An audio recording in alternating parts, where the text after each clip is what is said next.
Around a month ago, Dan Larimer dropped an article on the EOS community entitled Proposal for EOS Resource Renting and Rent Distribution. I know, kind of a mouthful.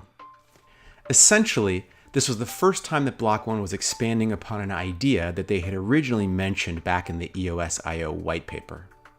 The idea was that token holders could delegate their unused bandwidth to others. Essentially, you could rent out your EOS.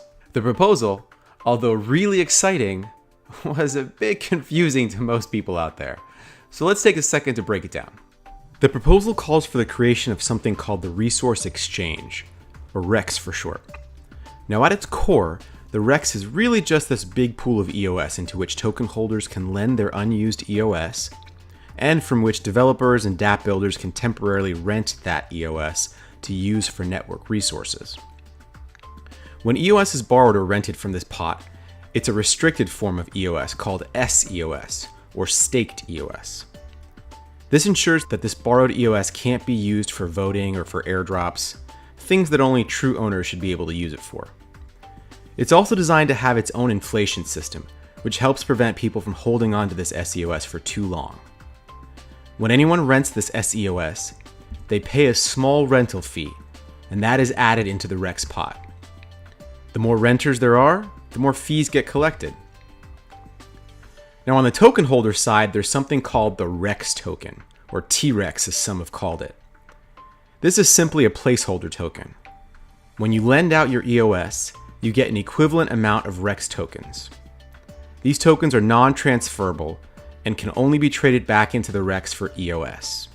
Now at any time, an EOS token lender can trade back in their REX tokens for EOS at a ratio of 1-to-1.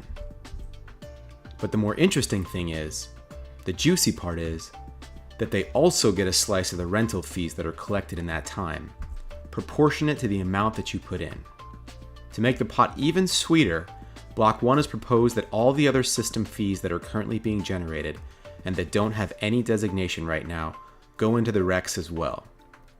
This includes all the fees being generated by RAM trading and all the fees being generated by the vanity account name auctions. The end result for EOS token holders is a really nice way to earn some passive income with essentially no risk whatsoever. What's more is that the proposal requires any EOS token holders to both stake and vote with any tokens that they want to lend to the REX. That should in turn increase voter participation on the network and token holder engagement. It's probably also going to increase the price of EOS because there's going to be more tokens locked up in staking and less tokens out there on the exchanges for sale. Could this REX system be the announcement that Dan's going to make at the London Hackathon next week?